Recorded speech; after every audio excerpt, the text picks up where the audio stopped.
concept derrière le PHP Content Repository et puis vous expliquer un peu ce qu'est la différence sur un système de base de données traditionnel. Donc le point de départ pour moi, pour m'y lancer dans les Content Repositories, c'était qu'on voulait une solution pour des Content Management Systems, des systèmes de gestion de contenu. Et puis, les bases de données relationnelles sont pas vraiment bien pour ce genre de données parce que les données ne sont pas trop structurées normalement, elles sont mélangées, mixées un peu. Donc la première réponse serait des bases de données NoSQL.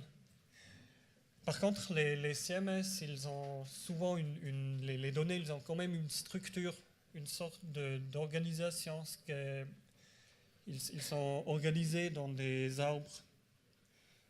Donc voilà, il existe des bases de données qui s'appellent Graph Database qui organisent les données dans des graphes, dans des arbres. Mais en plus, si on fait un CMS, on veut avoir du versioning, on veut avoir des fonctionnalités en dessus ou en plus de la base de données.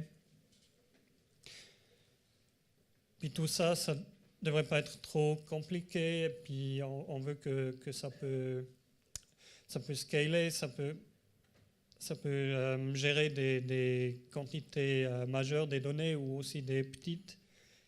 Puis on ne veut pas réinventer le roue. Donc on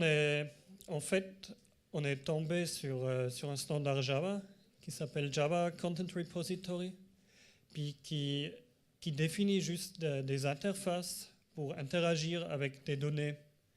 C'est pas le GCR et le PHP-Serre, c'est pas des applications, c'est juste une collection des interfaces qui dit voilà, ça c'est le concept des données, ça c'est comment vous interagissez avec ça.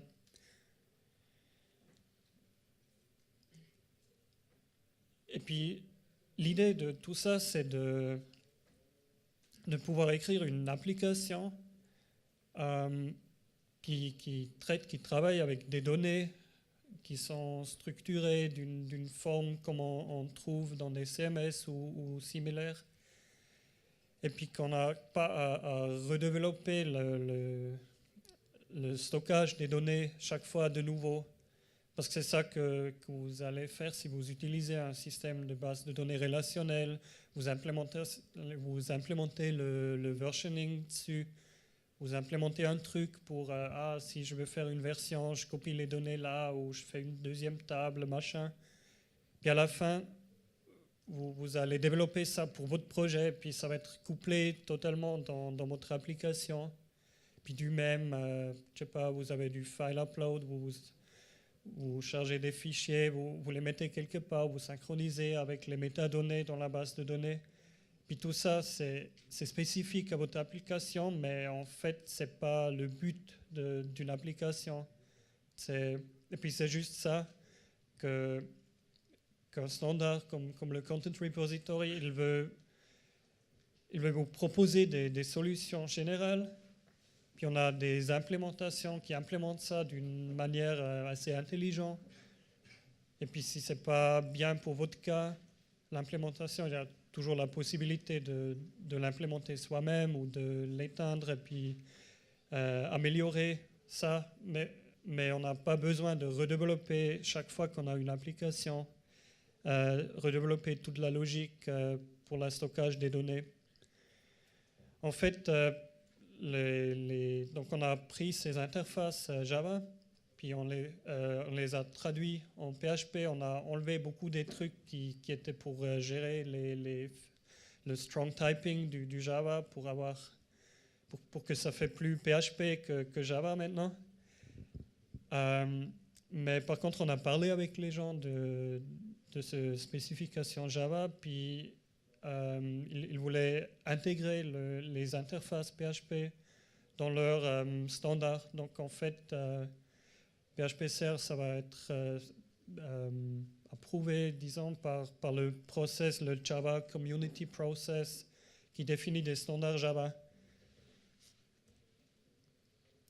Il existe plusieurs implémentations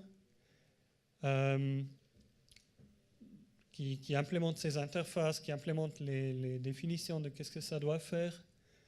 Il y a deux implémentations qui s'appellent Jackalope, qui diffèrent de comment il stocke vraiment les données derrière. Et puis il y a un qui utilise l'application Jackrabbit, qui est l'implémentation standard du GCR. Donc c'est un truc en Java, mais qu'on lance juste comme ça, et puis ça fait comme une base de données qui est accédée sur un protocole web depuis PHP. Puis ça peut stocker les données, c'est assez puissant parce que l'application de référence, elle est super complète des fonctionnalités, puis elle valide tous les trucs qu'on fait. Mais on a aussi fait une qui utilise Doctrinable, et puis finalement ça persiste dans une base de données simple comme MySQL ou Postgres ou aussi SQLite. Mais par contre, ça manque des fonctionnalités parce qu'il y a des choses qui sont assez lourdes à implémenter, puis pour le moment on n'a pas fait. Et puis avec Jackrabbit on a pu faire parce qu'il y a juste une méthode dans la communication avec le back-end pour lui dire fais ce truc, et puis lui il le fait. Mais par contre ça tourne sur n'importe quelle machine sans avoir besoin du Java. Et aussi, il y a Midcard, ce qui est le content repository du projet Midcard, qui est un projet CMS surtout connu en Finlande, en Suède, donc dans le Nord. Puis eux, ils ont eu ce content repository, puis ils voulaient le faire accessible depuis PHP, puis ils ont choisi de faire ça par implémenter les interfaces PHP-Serre. Qu'est-ce que PHP-Serre ça peut faire? Il y a toute une collection des fonctionnalités. Et puis en fait, un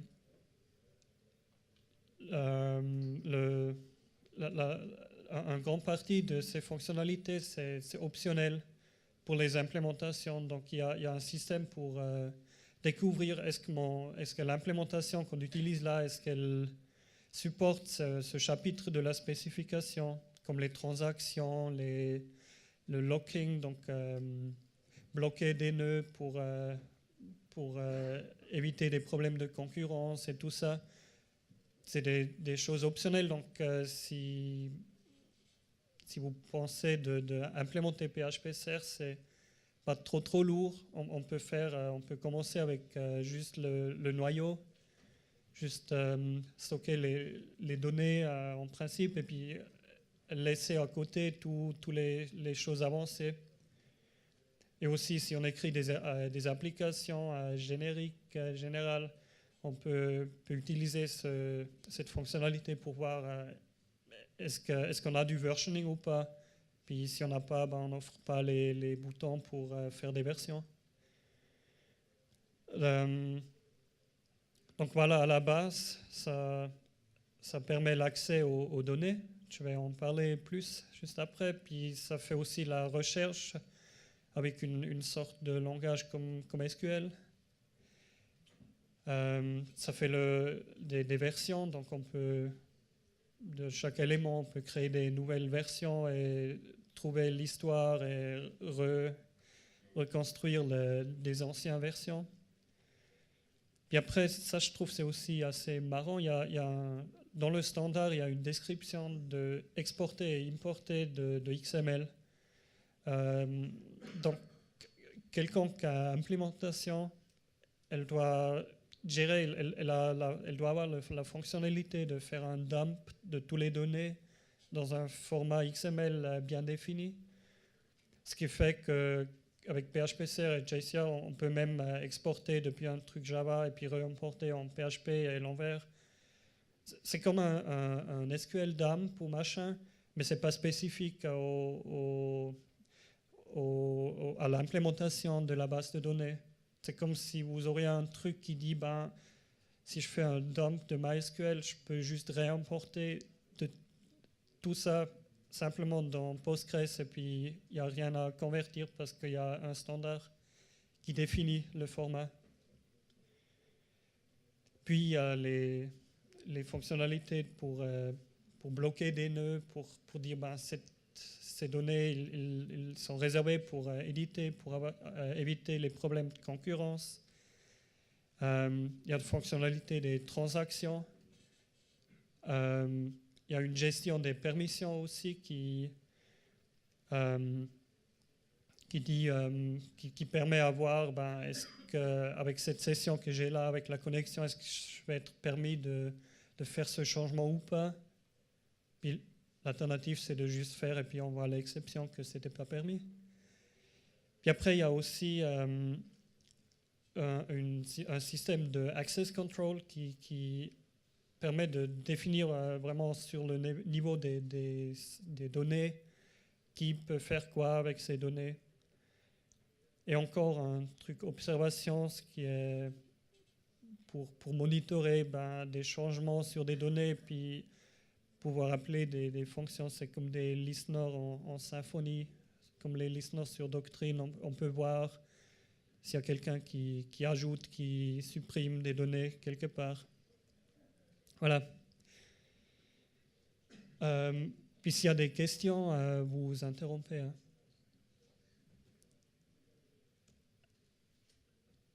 Donc, le principe de base de PHP-SER ou de GCR, c'est le même principe. Hein. C'est qu'on stocke les données d'une façon hiérarchique. On a cet arbre des nœuds. Et puis, chaque nœud, il y a un nom, il y a un type. Et puis, les nœuds, ils ont des enfants et ils ont des propriétés. Puis, c'est comme ça qu'on stocke les données. Les propriétés, c'est la place où on met les valeurs actuelles de quelque chose. Puis là, il y a des types pour ces valeurs. Ça peut être des strings, des nombres, mais aussi des streams, donc pour des fichiers ou des choses binary, ou encore les références sur des autres nœuds pour créer une sorte de lien entre les branches de l'arbre. On peut s'imaginer ça un peu comme un document XML où chaque élément va être un nœud et puis chaque attribut XML, ça va être une propriété. Donc c'est juste une façon de voir ça.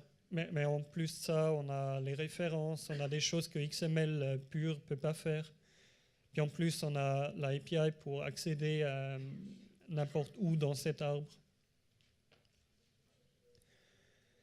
Puis justement, cette API, alors le point de départ, c'est qu'on a une instance du repository qui est définie par un repository interface qui définit quelques méthodes pour découvrir les fonctionnalités de ce repository. Mais après, le truc intéressant, c'est faire le login. Le login, ça nous donne l'objet du session. Puis ça, c'est une connexion aux données. Sur la session, on peut dire getNode. Et puis, ce nœud qu'on reçoit, on le demande normalement avec le chemin. Donc, si on revient à ce truc XML, il y a ce nœud-là, le nœud bloc. Puis il va avoir un chemin CMS/pages/home/block. Donc, c'est comme du XPath, en fait. Puis, quand on a le nœud, on peut dire getNode ou getNode pour avoir les enfants de ce nœud. Donc, on peut parcourir l'arbre avec ça. Et aussi, on peut accéder aux valeurs, donc aux propriétés. Puis, on peut directement aller vers getPropertyValue où il y a même encore l'objet qui représente une propriété. Si on doit gérer des types ou des choses spécifiques, c'était quelque chose qu'en Java, c'était encore plus compliqué Puis nous, on a quand même décidé, on laisse la propriété, mais c'est optionnel de passer par la propriété parce que de dire le nœud, je veux directement le valeur, ça suffit normalement. Puis à part ça, il y a aussi la notion du workspace. Les workspaces, c'est des... Donc il y a dans un workspace, il y a un seul arbre, il y a un seul nœud de racine, ce qui est le slash dans le path. Mais après, on peut avoir plusieurs workspaces, puis on peut les utiliser comme branche dans un répertoire Git, par exemple. Donc, on peut faire une sorte de copie de son workspace et faire des changements, puis synchroniser des éléments entre les deux workspaces. Puis comme dans Git, c'est aussi possible de les utiliser comme endroits séparés pour mettre des choses totalement différentes. Donc on voit les deux modèles en pratique.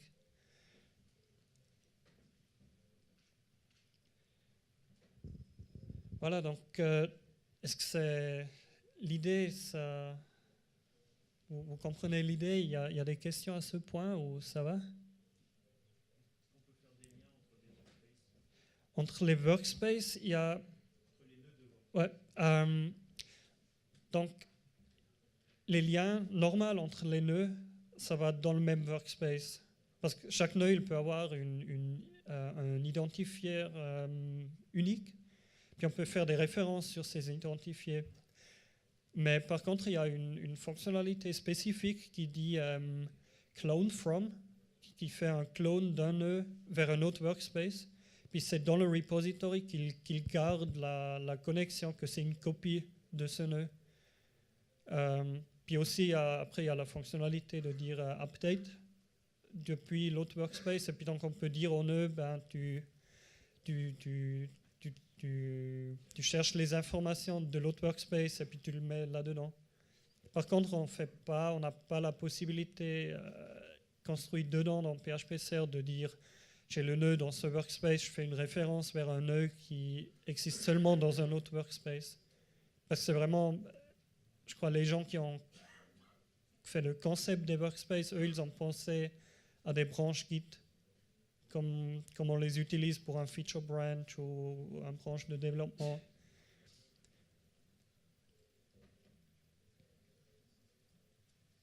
OK? Donc, pour devenir un peu plus concrète, quelques lignes de code. Alors, pour arriver à la session, on commence par la factory, ça vient du Java. Hein. Donc, il y a la factory qu'on peut utiliser pour avoir l'objet repository, depuis lequel on peut se connecter avec le login. Puis j'ai mis là les commentaires. Et puis même si vous avez une super grande application qui fait des choses avec PHP-Serre, ça va être pas plus des lignes de code qui sont spécifiques à l'implémentation de votre repository.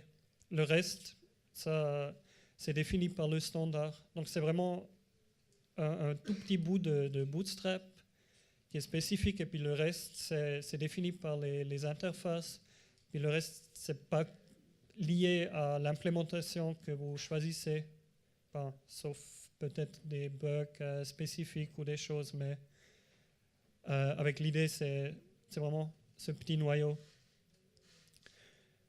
Puis voilà, on a quelques paramètres qui définissent comment connecter au système de stockage. Si on utilise l'autre Jackalope qui connecte avec les bases de données, on lui donne les mots de passe de la base de données ou une connexion à Doctrine DBall comme paramètre.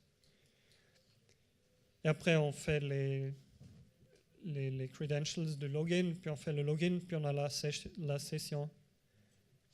Puis là, le deuxième paramètre du login, c'est le workspace qu'on utilise. Donc, la session, elle est liée toujours à un seul workspace. Puis si on a besoin de travailler avec plusieurs, on fait plusieurs sessions. Après, quand quand on a cette session, on peut accéder le root node, la racine de l'arbre. Et de là, où on peut aussi accéder, comme montré ici, on peut accéder directement avec un chemin. Ce qui est, comme je t'ai dit, c'est vraiment comme un XPath, c'est un chemin dans l'arbre pour accéder directement. Puis avec une application ou une implémentation du PHP-Serre raisonnable, ça va être comme un primary key lookup, d'accéder à un nœud quelconque, quelque part. Et après, il y a ce truc add node. Puis ça, c'est la seule manière de comment on peut ajouter des nouveaux éléments dans votre arbre. Donc, il n'y a pas un truc new node ou node factory ou machin. C'est la seule manière. On a un nœud, puis on lui ajoute un nœud comme enfant. Puis ça évite qu'on a des... Donc, avec ça, c'est directement, le nœud il est lié dans l'arbre, il doit savoir où il est. Il doit avoir le nom, ce qui est le premier paramètre là, le test. Ça va créer ce nœud à cet endroit. Et puis un nœud, il ne peut jamais exister comme ça. Ce n'est pas comme une base de données relationnelle ou NoSQL où vous pouvez juste dire, chez ce identifier, là, stock. Il faut toujours mettre dans l'arbre quelque part. Puis voilà, avec ça, on a le nœud. On peut faire set property. Là, c'est définir des données sur un nœud. Puis c'est comme les attributs XML. Et après tout ça, ça ne va pas changer directement dans le système de persister les données. Il faut appeler safe.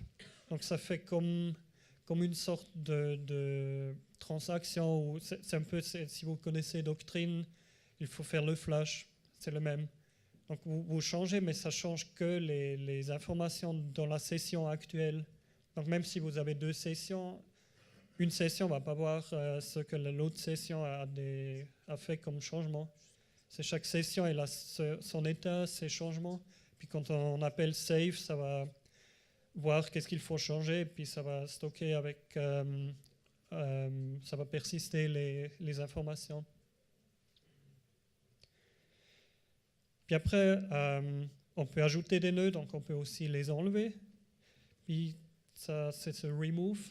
Puis c'est important à comprendre que vraiment c'est un arbre, donc si vous supprimez un nœud, ça va aussi supprimer tous ses enfants et toutes ses propriétés. Donc ça va éliminer toute la branche qui vient sous ce nœud. Ce qui fait que si vous avez des données qui sont liées ensemble, puis ça ne fait pas de sens de garder une partie, ça ferait vraiment du sens de le faire comme enfant. Puis comme ça, vous effacez un nœud, puis ça efface tout le contexte aussi dont on n'a plus besoin. Donc on n'a pas besoin de traquer ça et faire un listener et dire si ça efface ça, il faut aussi effacer là-bas. Voilà, donc la manière naturelle d'interagir avec PHP-Serre, c'est de passer par ce traversal API qu'on appelle. Donc, on peut dire get nodes, ce qui donne tous les enfants d'un nœud, ou on peut même dire get nodes et puis filtrer par un string avec des placeholders pour juste avoir quelques enfants avec des noms spécifiques, ou même donner un nom spécifique. Si on sait, il y a ça comme enfant, on peut dire get node avec un nom.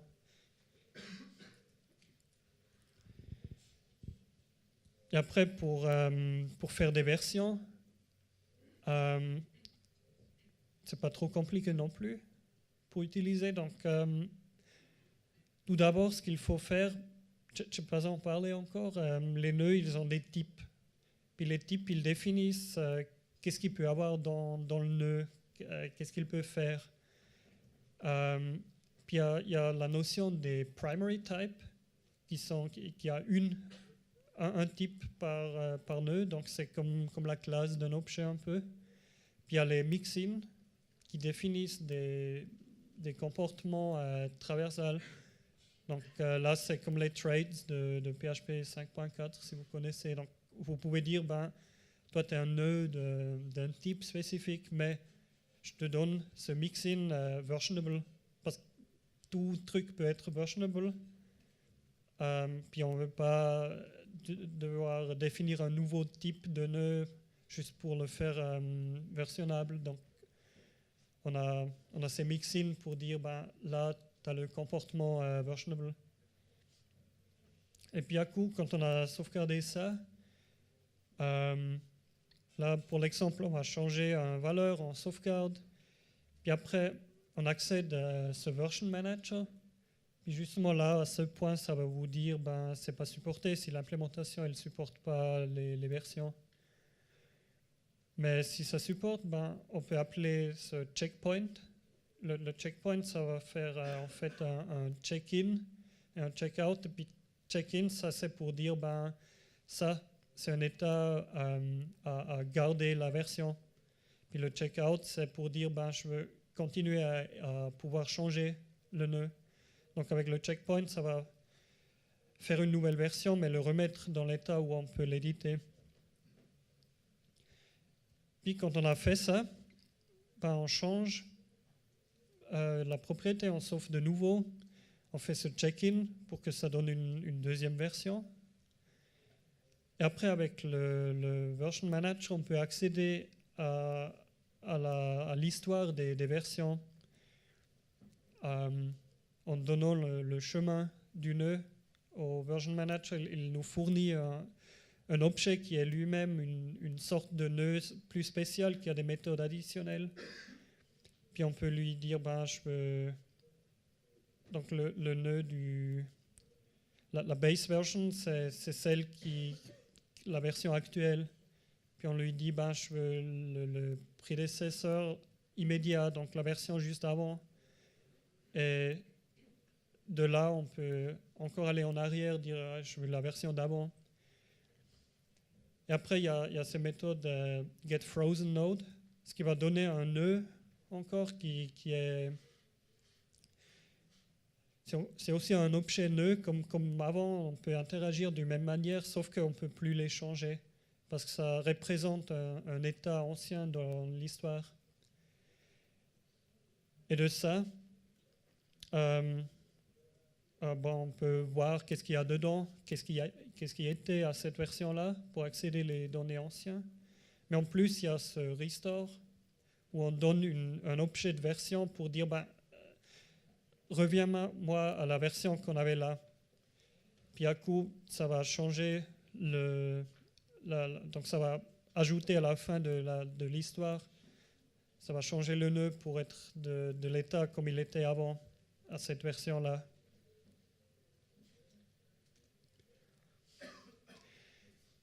Oui?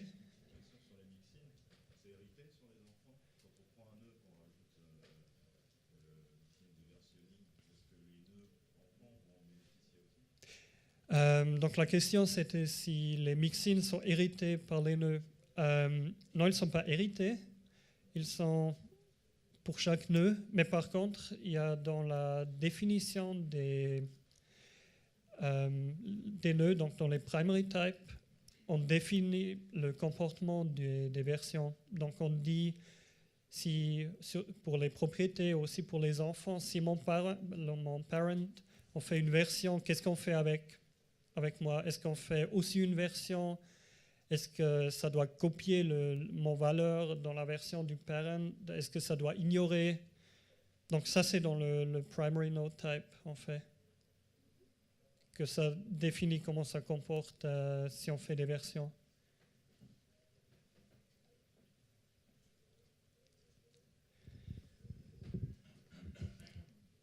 Oui? Merci.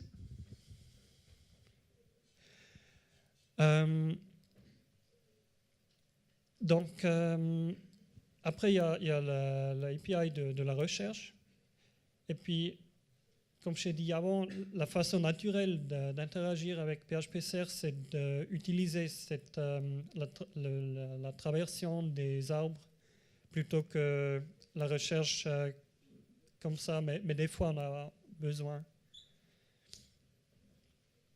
Puis donc c'est possible, c'est un peu comme SQL, mais ça ajoute des fonctionnalités spécifiques à PHP-CR. Donc on peut dire, je veux tous les nœuds qui sont en fond ou qui sont dans l'arborescence là de ce nœud de racine.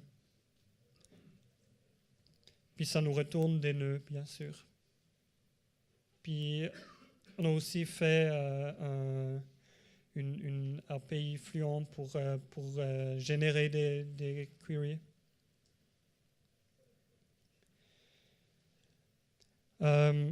Avant, j'ai parlé de la question de locking.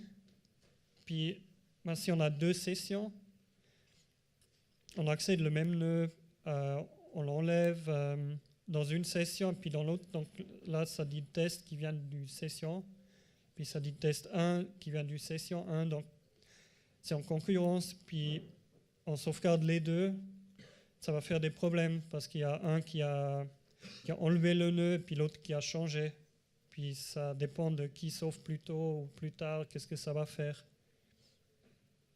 Puis pour éviter ça, il y a encore un mix-in à mettre. On peut dire, ce nœud-là, il est lockable. Puis après, il y a le lock manager pour dire, je veux avoir un lock sur ce nœud pour un temps limité, ou je crois qu'il existe aussi, on peut aussi dire pour du temps illimité, mais c'est un peu dangereux. Puis comme ça, on peut garantir qu'il n'y a aucun autre changement sur ce nœud. Voilà, Fabien a parlé de la qualité juste avant. On n'a pas encore essayé avec son nouveau service, mais on a des tests PHP Unit assez larges qui en fait, ils testent vraiment vers les interfaces, vers la définition du standard. Donc ça, c'est pas spécifique à l'implémentation Jackalope, Jackrabbit, mais ça tourne avec toutes les implémentations, ce qui est aussi censé garantir un peu que toutes les implémentations vont avoir le même comportement. Voilà, je manque un peu du temps. On a construit en dessus du PHP-CR, on a construit un doctrine PHP-CR ODM qui mappe les objets de domaine sur PHP-CR. Puis c'est vraiment similaire au ORM, mais ça permet d'exploiter les concepts de PHP-CR comme les enfants, les références. Puis les références, en fait, ce qui est, pour moi, c'est au contexte des applications Symfony, c'est vraiment un des trucs les plus intéressants de PHP-CR, parce que en ORM, si vous avez des relations entre des objets, ça doit toujours dire c'est un foreign key sur cette table-là. Donc un ORM, il doit toujours savoir dans quelle table il faut aller pour trouver l'autre objet. Ce qui fait que si vous utilisez une librairie qui vous fournisse des objets, ils ne peuvent pas contenir des références vers des objets de vous. Il y a Thomas qui m'a montré comment il a fait dans Sonata avec un super machin de changer les métadonnées des objets pour permettre ça, mais ça fait super compliqué. Puis ça reste quand même inflexible parce qu'on ne peut pas mettre des objets mixés. Puis avec PHP-CR, on peut référencer n'importe quel nœud. Puis comme le PHP-CR ODM, il stocke les informations sur le nœud, quelle classe c'est. On peut faire une référence sur n'importe quoi si on veut. Puis le PHP-CR ODM, il peut résoudre ça, il peut vous charger l'objet et le mettre dans le graphe des objets. Puis en plus, on a ajouté des fonctionnalités qui ne sont pas présentes en PHP-CR, comme le support des hashmaps comme propriété. Donc, PHP-CR lui-même, il peut supporter des arrays, mais seulement avec des clés numériques. Puis voilà, on peut faire des documents. La plupart de ça, vous connaissez du Doctrine, j'imagine. différence, c'est l'ID, en fait c'est le chemin dans le repository. Et puis on a ces mappings pour les parents, pour les enfants, pour le nom du nœud. Puis pour travailler avec, ça c'est vraiment c'est la même chose que Doctrine ORM, sauf que quand on fait le find, le premier paramètre, ça serait le nom de la classe qu'on veut trouver. Puis avec PHP-Serre, on n'a pas besoin de spécifier. On peut juste dire, n'importe quoi, tu me trouves le truc. Et puis, comme le chemin, c'est unique, c'est clair qu'est-ce qu'on veut trouver. Il n'y a pas des différentes tables à aller chercher le contenu. Donc le PHP-Serre ODM, il peut trouver lui-même quel objet il faut instancier. Voilà, puis on a les mappings pour les enfants, pour les références qui pointent vers nous. Puis il y a aussi le PHP-Serre ODM Bundle pour Symfony, pour avoir les services, pour avoir ça comme service, pour avoir une configuration au YAML ou XML dans votre application. Voilà, donc pour conclure, un mot de quotient. Moi, je suis fasciné des possibilités du PHP Content Repository. Par contre, il faut quand même rester méfiant, quoi. Il n'y a pas tout qui passe bien dans un Content Repository.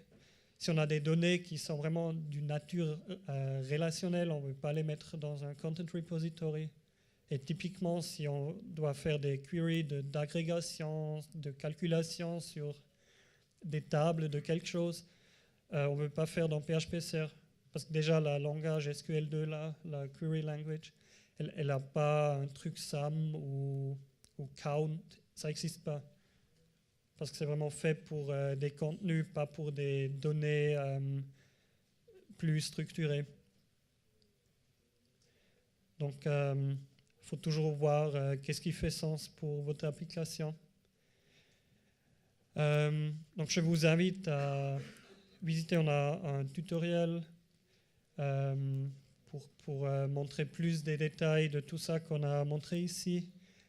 Il y a une sandbox de Symfony 2 Content Management Framework qui se passe sur le stockage du PHP-Serre ODM, où on peut voir tout ça dans un truc plus concret.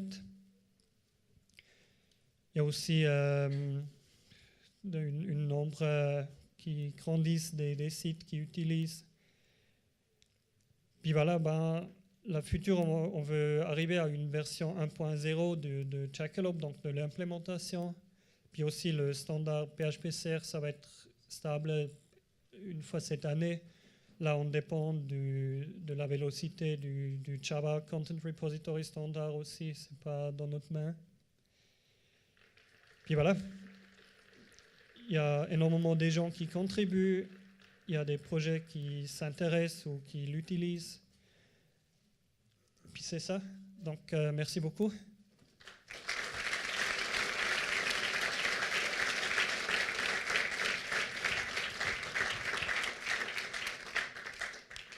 Merci beaucoup. Est-ce qu'il y a des questions ?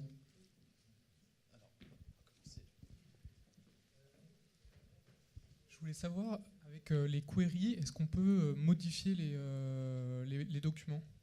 Parce qu'en fait, souvent, je vois que des selects.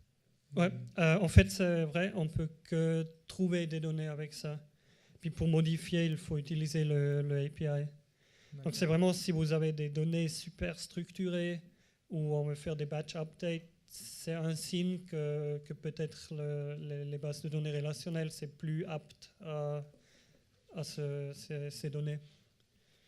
D'accord. Mais par contre, on peut traverser l'arbre où on peut faire une recherche et puis accéder les nœuds qu'on a trouvés pour faire des changements. Mais il n'y a pas vraiment des update statements, ça n'existe pas. Bonjour. Alors moi je me posais la question, c'est souvent le problème avec les données, c'est la performance en fait par rapport à un modèle plus traditionnel. Donc, je ne connais pas des analyses en détail du performance que je pourrais citer pour montrer que c'est bon ou pas bon. Par contre, ce qu'on a vu dans nos applications réelles, c'était qu'on n'a pas eu des problèmes de performance trop lourds, sauf que si on a fait toujours des recherches pour tout. Donc, si on n'utilise pas l'arborescence, mais on fait la recherche pour tout, ça devient un peu lent. Mais sinon, accéder à un nœud, c'est vraiment, comme j'ai dit, c'est comme un primary key lookup qu'on fait.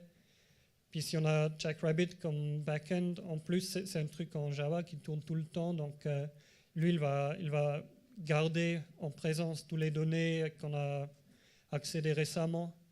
Donc, lui, il fait comme un cache pour des données aussi. Ce qui fait que pour le moment, on n'a pas dû travailler sur avoir un cache avec Jackrabbit, des nœuds. Donc on cache des fragments ou des pages finales, mais pour les nœuds, c'est aussi vite d'accéder au Jackrabbit que d'accéder au même cache, ou je sais pas. Peut-être il y a une différence minuscule, mais c'est quand même c'est assez vite, c'est pas lent. Il y a encore une question.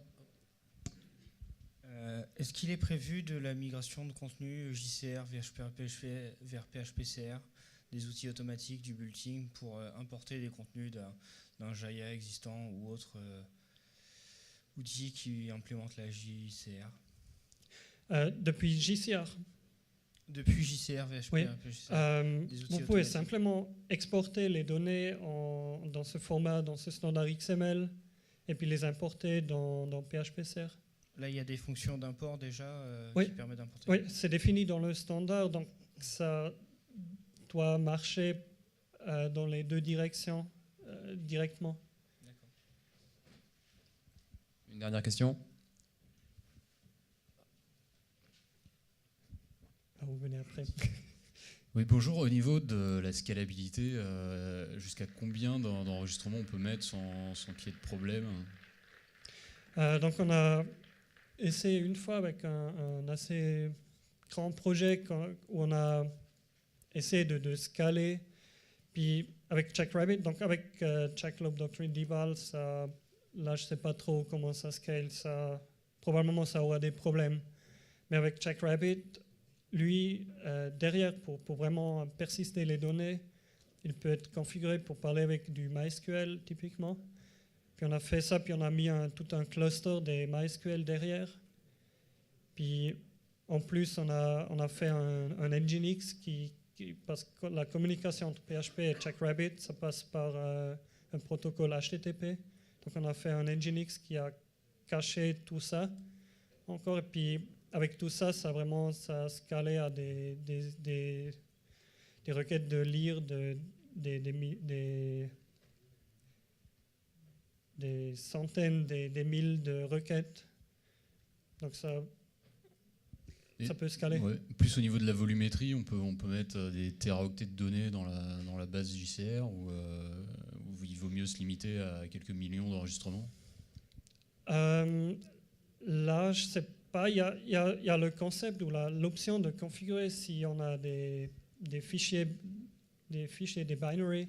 On peut configurer qu'au-delà d'un certain nombre ou d'une certaine taille, que Jackrabbit, ça stocke les fichiers sur un file system, puis le reste, ça met dans la base de données. Donc, à coup, si on a des fichiers vraiment grands, on peut y connecter un système de fichiers qui est fait pour ça spécifiquement. Donc là, ça scale. Par contre, je ne sais pas si on a vraiment des milliards de nœuds, qu'est-ce que ça va faire? Il y a un peu la limitation qu'on ne veut pas trop des enfants directs.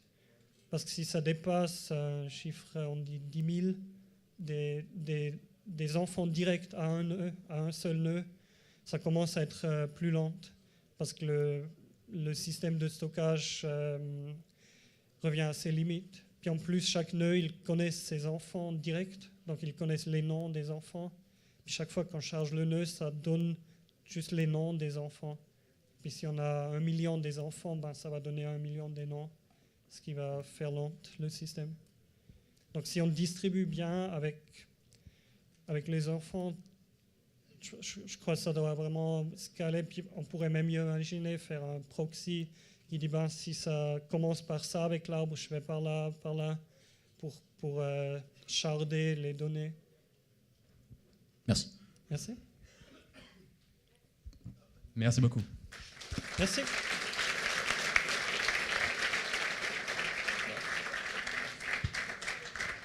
J'ai encore emporté des posters Symfony, donc si vous voulez, prenez un.